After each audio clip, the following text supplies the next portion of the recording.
Assalamualaikum warahmatullahi wabarakatuh.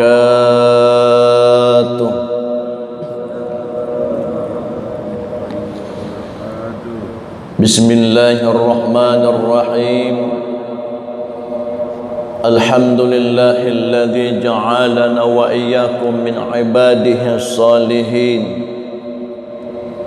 Ashhadu an la ilaha illallahul malikul haqqul mubin wa ashhadu anna muhammadar rasulullah sadiqul wa'dil amin. Allahumma salli wa sallim ala sayyidina Muhammad ad-duril azhar wa yaqutil ahmar wa nuril azhar wa sirallahil akbar. Ilahi anta maqsudi wa ridhaka matlubi, a'tini mahabbataka wa ma'rifatak amma ba'd.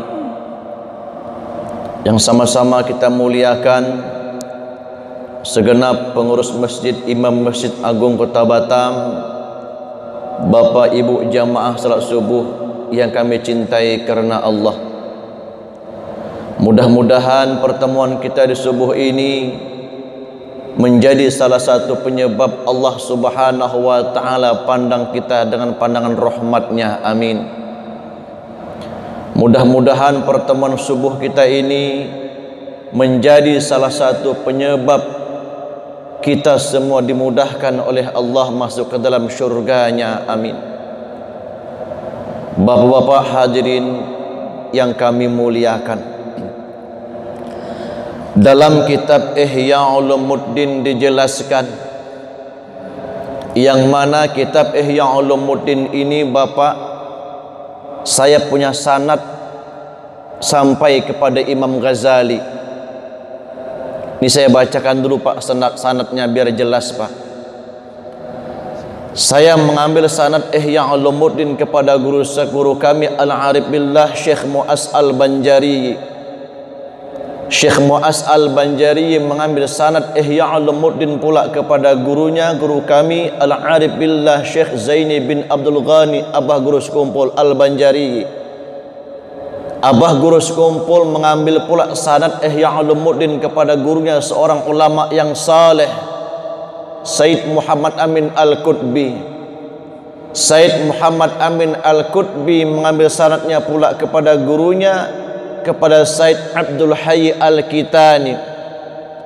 Said Abdul Hayy Al-Kitani mengambil sanad Ihya Ulumuddin pula kepada gurunya, kepada Said Nasrullah bin Abdul Ghadir. Said Nasrullah bin Abdul Ghadir mengambil sanadnya pula kepada gurunya, kepada Said Muhammad Husain Al-Qutbi. Said Muhammad Husain Al-Qutbi mengambil sanad Ihya Ulumuddin pula kepada gurunya, kepada Syekh Muhammad Amiril Kibri. Syekh Muhammad Amiril Kibri mengambil sanadnya pula kepada gurunya, kepada Syekh Muhammad Al-Hibni. Syekh Muhammad Al-Hibni mengambil sanadnya pula kepada gurunya, kepada Syekh Mula Ibrahim. Syekh Mula Ibrahim mengambil sanadnya pula kepada gurunya, kepada Syekh Mula Syarif. Syekh Mula Syarif mengambil sanadnya pula kepada gurunya, Faqih Ali bin Muhammad Al-Hakimi. Faqih Ali bin Muhammad Al-Hakimi mengambil sanad Ihya Ulumuddin pula kepada gurunya, kepada Syekh Ahmad Al-Maki. Syekh Ahmad Al-Maki mengambil sanadnya pula kepada gurunya, kepada Syekh Taqi Sulaiman bin Hamzah. Syekh Taqi Sulaiman bin Hamzah mengambil sanadnya pula kepada gurunya, kepada Syekh Abi Ishaq At-Tunuhi. Syekh Abi Ishaq At-Tunuhi mengambil sanadnya pula kepada gurunya seorang ulama besar, Syekh Umar bin Karim Ad-Dinuri. Syekh Umar bin Karim Ad-Dinuri mengambil sanadnya pula kepada gurunya, kepada Syekh Al-Hafiz Abil Farahi Indal Ahmad Al-Baghdadi. Ahmad Al-Baghdadi mengambil sanadnya pula kepada gurunya, wa huwa Hujjatul Islam Abi Hamid bin Muhammad bin Al-Ghazali, yakni Imam Ghazali. Jadi silsilahnya bapak-bapak Ihya Ulumuddin dari Imam Ghazali sampai kepada kita. Ada sebuah hadis yang disabdakan oleh baginda Rasulullah bin Abdullah bin Abdul Muttalib bin Hashim bin Abdul Manaf bin Qusay bin Khilab bin Murrah bin Kakhab bin Luy bin Ghalib bin Fihri bin Malik bin Natari bin Khananah bin Khuzaimah bin Mutrikah bin Ilyas bin Mudar bin Nidar bin Ma'ad bin Adnan bin Adda bin Muqawam bin Nahur bin Ya'rub bin Yasjub bin Nabat bin Ismail bin Ibrahim bin Syarruk bin Ra'u bin Faleh bin Aibar bin Saleh bin Arpashad bin Syam bin Nuh bin Lamak bin Mutawasaleh bin Ahnu bin Yarid bin Mahlai bin Khainan bin Ya'nis bin Sya'li bin Adam alaihi salam. Ini silsilahnya Rasulullah Pak sampai kepada Nabi Adam. Apa yang disabdakan oleh baginda Rasul? Kata baginda Rasul, aktsiru min hazimil ladzat. Perbanyak oleh kita mengingat yang menghilangkan kelezatan hidup. Apa yang menghilangkan kelezatan hidup? Yakni kematian. Orang Islam dianjurkan untuk banyak-banyak mengingat kematian. Tujuannya apa? Agar kita umat Islam tidak terlalu cinta dengan kehidupan dunia. Kalau kita banyak mengingat kematian, hati kita insya Allah yarikul qalbuh akan lembut. Kalau sudah hati kita lembut Pak, maka diri kita akan dijaga untuk melakukan hal-hal yang tidak ada manfaatnya. Kita umat Islam meyakini tiap-tiap makhluk yang bernyawa pasti akan mati. Faqala Allah Ta'ala, kullu nafsin dha'iqatul maut wa innama tuwaffuna hujurakum yawmal qiyamah faman zuhjiha 'anil nar wa adkhulil jannata faqad faz wa ma hayatad dunya illa mata'ul ghurur. Tiap-tiap makhluk yang bernyawa kata Allah pasti akan mati. Apabila kalian kata Allah kemasukkan ke dalam syurga, maka kalian termasuk orang-orang yang sangat beruntung. Dan apabila kalian kata Allah kemasukkan ke dalam api neraka jahanam, maka kalian termasuk orang-orang yang sangat merugi. Wa ma hayatad dunya illa mata'ul ghurur. Kehidupan dunia itu hanyalah tipu belaka. Dari firman Allah ini Bapak, ada dua pelajaran yang boleh kita ambil.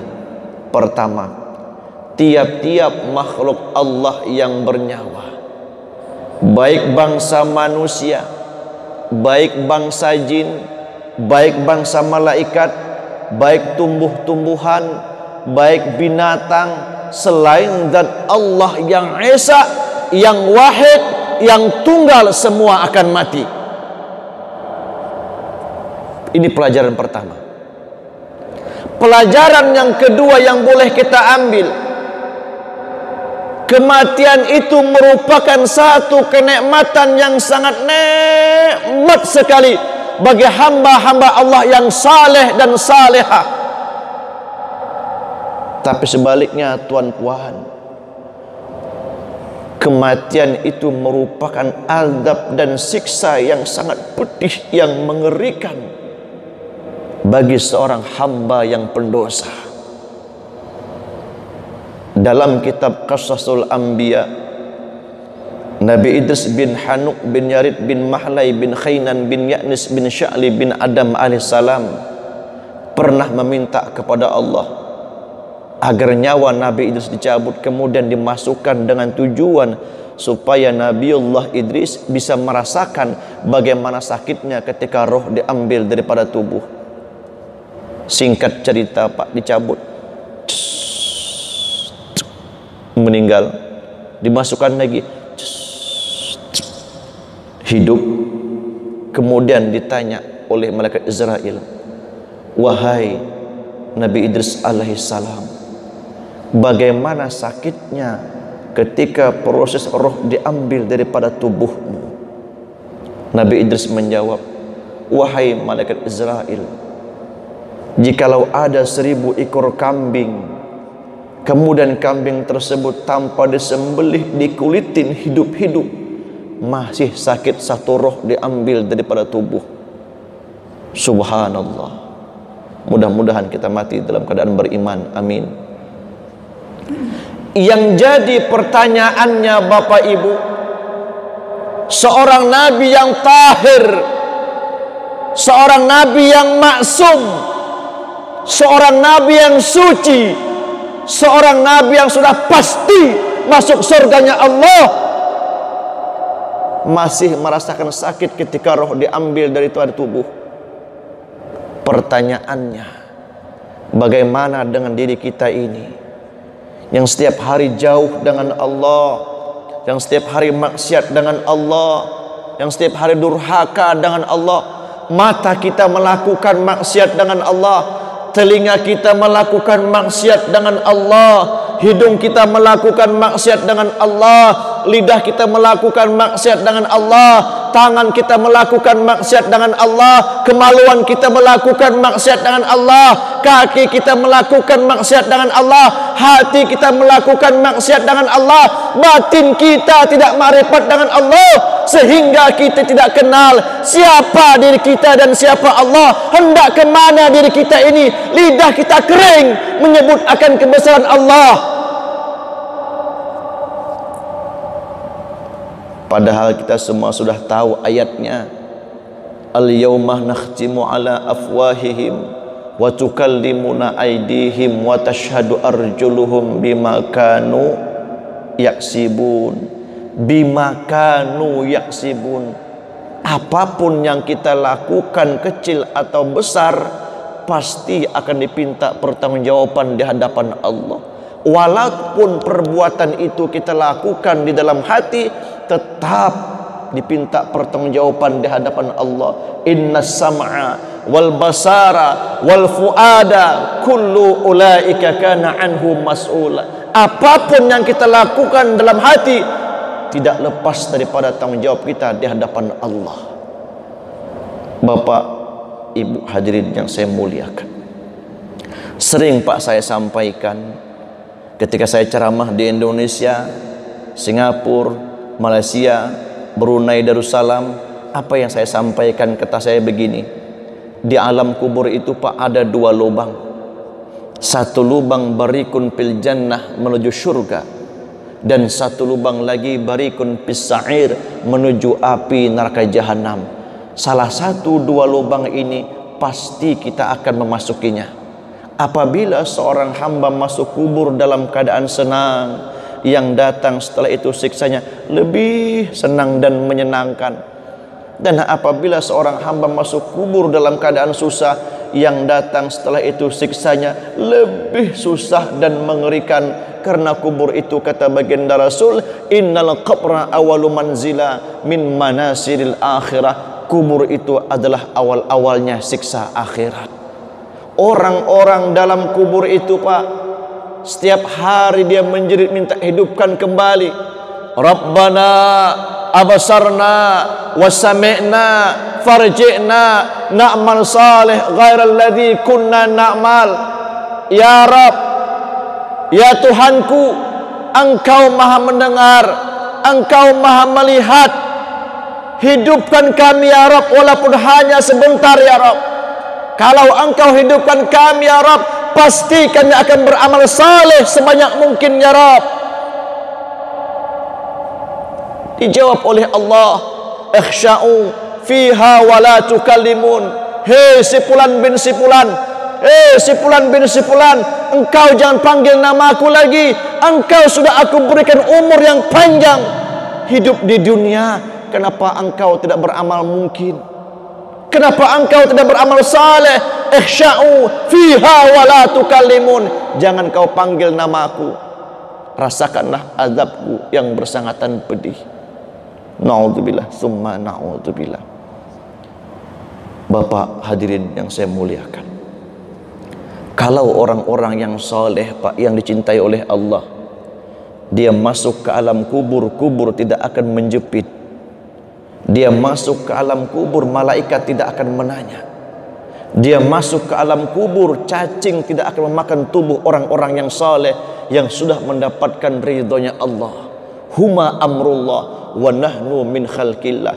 Cacing makhluk Allah, tanah makhluk Allah, malaikat makhluknya Allah, sama-sama makhluk Allah. Dia tidak akan menyiksa, dia tidak akan menggigit, dia tidak akan menjepit kepada seorang makhluk yang sudah dapat ridhonya Allah. Mudah-mudahan kita semua dapat ridhonya Allah, amin. Ada satu doa Bapak Ibu, yang mana doa ini apabila kita baca habis sholat subuh, fadilahnya Allah akan beri pahala seperti amal ibadah wali kutub. Apa doanya? Mudah saja Pak. Baca 4 kali habis salat subuh. Setiap habis salat subuh, fadilahnya Allah akan tulis pahala ibadah orang tersebut seperti ibadah wali kutub. Apa doanya? Ini doanya: Allahumma ighfir ummatan sayyidina Muhammad, Allahumma arham ummatan sayyidina Muhammad, Allahumma astur ummatan sayyidina Muhammad, Allahumma jbur ummatan sayyidina Muhammad. Ini doa bagus diamalkan. Kenapa bagus? Karena ibadah kita jauh dibandingkan orang-orang yang saleh. Dalam kitab Madarijus Su'ud karangan Syekh Muhammad Nawawi Banten, seorang aulia Allah, Imam Syirri As-Saqiti, beliau sanggup Pak 90 tahun tidak tidur malam hanya untuk riyadhah kepada Allah Subhanahu wa taala. 90 tahun Pak tak tidur malam. Kalau kita enggak tidur malam main gaplek Pak. Imam Syirri As-Saqiti 90 tahun sanggup tidak tidur malam, hanya ibadah, ibadah, ibadah, riyadhah kepada Allah. Makanya Imam Syirri dikasih karomah oleh Allah. Salah satu karomah daripada Imam Syirri As-Saqiti, ketika beliau di kampungnya Pak kebakaran, dia keluar daripada rumah, dia pandang itu api langsung padam Pak. Ini karomah. Dulu kebakaran di Bingkung Al-Jabar Pak, saya datang ke sana, saya pandang tambah besar apinya Pak, bukan tambah padam. Syekh Abdul Qadir Jilani 40 tahun dia sanggup tidak tidur malam, tidurnya hanya hitungan jam. Makanya Syekh Abdul Qadir Jilani diberikan karomah oleh Allah. Jauh ibadah-ibadah kita dengan orang yang saleh. Maka doa ini Pak, insya Allah orang yang mengamalkan, Allah catat sebagai amal ibadah wali kutub. Diamalkan Pak. Ada satu amalan Pak, saya ambil kepada guru saya Al-Arif Billah Syekh Mu'az Al-Banjari. Doa ini, amalan ini apabila kita amalkan, 95% kita mati dalam keadaan beriman. Doa ini kita baca pada sujud yang terakhir, baik salat sunnah ataupun salat wajib. Setelah kita membaca tasbih, apa yang kita baca? Ihdinas siratal mustaqim sebanyak 7 kali. Yang kedua kita baca Rabbi firli wali walidayya warhamhuma kama rabbayana saghira 3 kali. Yang terakhir kita baca ya Allahu biha, ya Allahu biha, ya Allahu bihusnil khatimah. Kita baca 3 kali.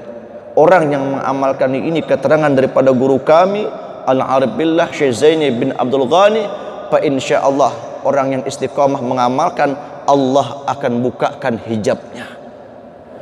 Salah satu amalan lagi Pak, saya ambil kepada guru kami Tuan Guru Saifuddin Juhri. Beliau mengambil kepada Al-Arif Billah Tuan Guru Zainal Ilmi. Tuan Guru Zainal Ilmi ini masih juriat Datuk Kelampayan Syekh Muhammad Arsad Al-Banjari yang keempat. Orang yang mengamalkan ini Pak, jasadnya di alam kubur tidak akan busuk, Bukan jasadnya saja, bahkan kapas yang ada di tubuh kita tidak akan busuk. Ini terbukti. Dulu Pak, di Banjarmasin ada orang biasa saja yang mengamalkan amalan ini. Setelah banjir dalam, kuburnya terangkat, jasadnya utuh, bahkan kain kapannya pun tidak busuk. Ini amalan orang soleh. Apa amalannya? Gampang. Pada saat kita mau tidur, pakai baju putih semua. Kenapa baju putih, Ustadz? Baju putih itu sunnah hukumnya. Kedua, ambil air wudu. Setelah kita ambil air wudu, pakai baju putih, takbir. Duduk boleh, berbaring boleh. Allahu Akbar.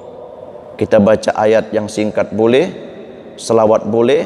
Habis kita baca ayat pendek, selawat, takbir lagi. Allahu Akbar.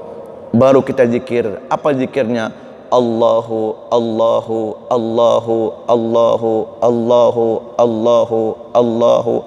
Zikir sampai kita tertidur. Kalau kita mati dalam keadaan berzikir, syahid dunia Pak.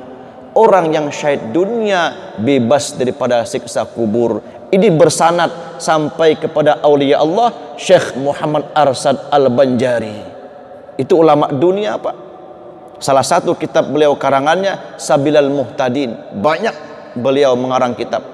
Mudah-mudahan kita bisa mengamalkannya. Amin. Bapak hadirin yang saya cintai karena Allah. Kembali kita ke awal Bapak hadirin. Sedikit lagi.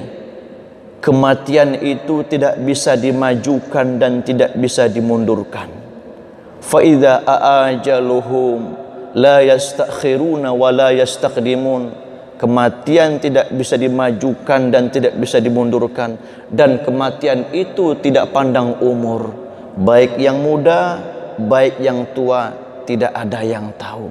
Dalam kitab Nasaihul Ibad karangan Syekh Muhammad Nawawi Bantan, malaikat Jibril turun di hadapan baginda Rasul dan berkata, "Ya Muhammad, isma syi'ta fa innaka mayyitun." Wahai Rasulullah, silahkan engkau ketawa semau-maunya, besok belum tentu engkau bisa ketawa. Wa ahbib ma syi'ta fa innaka mufarraqah. Cintailah apa yang engkau cintai, besok engkau akan berpisah dengannya. Wa a'mal ma syi'ta fa innaka madzabi. Beramallah engkau, pasti ada balasannya. Dalam kitab Madarijus Su'ud Bapak terakhir, kalau diri kita ini ingin baik, agar selalu bertakwa kepada Allah Subhanahu wa ta'ala, coba sedikit kita pahami tentang kejadian diri kita. Allah ciptakan diri kita ini ada 4 unsur. Unsur yang pertama, Allah ciptakan diri kita ini tanah. Apa pelajaran yang bisa kita ambil daripada tanah? Tanah itu Bapak, setiap hari kita injak, setiap hari kita kencingin, setiap hari kita birain. Bangun rumah di atas tanah, bangun masjid di atas tanah, bangun gedung di atas tanah, tanam sayur di atas tanah. Tiap hari tanah itu kita kasih kotoran, tapi tanah tetap memberikan kebaikan. Pelajarannya apa yang bisa kita ambil Ustaz? Tiap hari kita dihina, dimaki orang, dipitnah orang, diadu domba orang, tetap kita berbuat baik. Saking mulianya Pak tanah, hari ini kita bira, minggu depan tumbuh cabai. Walaupun kita injak setiap hari. Artinya apa? Tetap selalu berbuat kebaikan walaupun orang tidak suka dengan kita. Karena kita berbuat baik tidak mengharap pujian manusia. Allah Subhanahu wa ta'ala yang memuji kita. Yang kedua, pelajaran yang kita ambil, Allah ciptakan unsur yang ada pada diri kita, air. Coba lihat air Pak, walaupun dia turun dari langit, tetap dia cari dataran tanah yang rendah. Ini pelajaran buat kita. Jangan sombong, jangan angkuh. Dengan ilmu jangan sombong, dengan harta jangan angkuh, dengan jabatan jangan sombong, dengan apapun yang kita miliki tidak boleh sombong. Kalau kita sombong, siap-siap Allah akan hinakan diri kita. Tapi kalau kita tawaduk seperti yang dicontohkan baginda Rasul, pasti diri kita akan baik, pasti diri kita akan derajatnya diangkat oleh Allah. Coba lihat Pak, buah semangka. Semangka itu karena dia tawaduk Pak, dihormatin orang. Saking dihormatinya itu semangka, orang motong pun pakai pisau tajam. Belum pernah orang motong pakai sinsu Pak. Saking dihormatinya semangka, di pasar itu orang angkat pelan-pelan. Belum pernah orang angkat pakai lempar. Coba lempar pasti pecah. Karena semangka ini baik, tawaduk, dimuliakan orang. Di mana-mana ada acara pasti ada semangka. Kenapa? Karena dia tawaduk. Tapi kita lihat pohon kelapa Pak, batangnya kecil, buahnya pun juga kecil. Kadang-kadang kelapa ini Pak, di kampung, saya orang kampung Pak, batang kelapa tempat orang bira. Buahnya jatuh ke tanah, ditumbak, lempar ke parit. Setelah lempar di parit, ditarik rame-rame, tumbak lagi, lempar ke langkau. Sampai ke langkau Pak, dikupik, belah, lempar ke atas langkau. Siap di atas langkau, hidupin tempurung, dibakar sampai masak. Sudah masak itu kelapa, datang ibu-ibu bawa sungkilan. Selesai sungkil dari atas, lempar lagi ke bawah, masukkan dalam karung, tumbuk supaya padat isinya. Setelah ditumbuk, dijahit Pak, pakai tali rapia, jarumnya jarum besar. Selesai menjahit, masukkan ke pumpung, bawa ke pasar. Sampai ke pasar itu kelapa, masukkan dalam godang, mesin dihidupin, dijadikan minyak. Empasnya dibuang, minyaknya diambil. Hidupin kompor. Setelah kompornya panas, masukin itu minyak. Setelah minyaknya panas, masukin ikan asin yang busuk. Setelah ikan asinnya masak, ikan asin yang diambil, minyak bekasnya dibuang ke dalam comberan. Sampai di comberan berkumpul dengan kotoran-kotoran yang lain, yang tadinya di atas jatuh ke bawah. Begitu juga orang-orang yang angkuh dengan jabatan, angkuh dengan ilmu, angkuh dengan harta, siap-siap dia akan dihinakan oleh Allah. Allah akan hinakan orang-orang yang sombong. Allah masukkan ke dalam jurang yang ada di dalam api neraka jahanam yang bernama Lamlam, berkumpul dengan Qarun dan Fir'aun di sana. Subhanallah. Makanya kalau kita bisa mengkaji diri kita, insya Allah jadi orang baik. Unsur yang kedua yang Allah jadikan, angin. Apa pelajaran yang angin bisa kita ambil? Angin ini Pak tidak pernah bohong. Di ujung sana orang bakar terasi, anginnya masuk hidung kita pasti bau terasi. Betul? Belum pernah ketukar Pak. Di ujung sana orang bakar terasi masuk ke hidung kita, ayam bakar belum pernah. Artinya apa? Kalau hidup kita jujur, jangan bohong, insya Allah Allah akan angkat derajat kita. Terakhir, unsur yang Allah jadikan dalam diri kita, api. Apa pelajaran yang bisa kita ambil daripada api? Api tetap dia panas. Maksudnya bagaimana Ustadz? Maksudnya diri kita ini tetap panas melakukan kebaikan sampai ajal menjemput kita. Jangan dingin melakukan kebaikan. Bapak hadirin jamaah subuh yang kami muliakan, cukup sekian yang dapat saya sampaikan. Mudah-mudahan yang saya sampaikan ini bisa ada bermanfaatnya, dan mudah-mudahan kita bisa mengamalkannya insya Allah. Dan mudah-mudahan juga Allah matikan kita dalam keadaan husnul khotimah. Amin amin ya rabbal alamin. Akhiru kalam, billahi taufiq wal hidayah. Wassalamualaikum warahmatullahi wabarakatuh.